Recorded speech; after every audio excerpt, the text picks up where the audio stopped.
ஒவ்வொரு ஆண்டும் பொங்கல் பண்டிகையை முன்னிட்டு ரேஷன் அட்டைதாரர்களுக்கு 1 கிலோ பச்சரிசி, 1 கிலோ சர்க்கரை, கரும்பு அடங்கிய பொங்கல் பரிசு தொகுப்பை தமிழ்நாடு அரசு வழங்கி வருகிறது.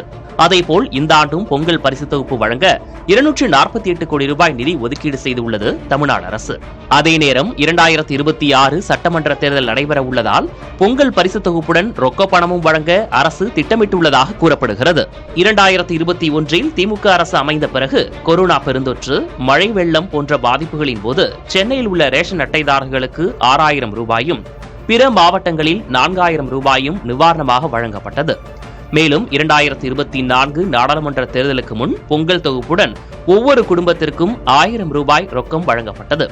இதேபோல் தற்போதும் சட்டமன்ற தேர்தல் நெருங்குவதால் பொங்கல் பரிசு தொகுப்புடன் ரொக்கம் வழங்கப்படலாம் என எதிர்பார்க்கப்படுகிறது.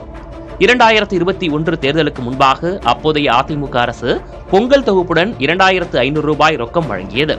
ஆனால் அதனை 5000 ரூபாயாக உயர்த்தி வழங்க வேண்டும் என அப்போது எதிர்க்கட்சியாக இருந்த திமுக வலியுறுத்தியது. 2021 திமுக வைத்த கோரிக்கையை இப்போதைய எதிர்க்கட்சிகள் வலியுறுத்தி வருகின்றன.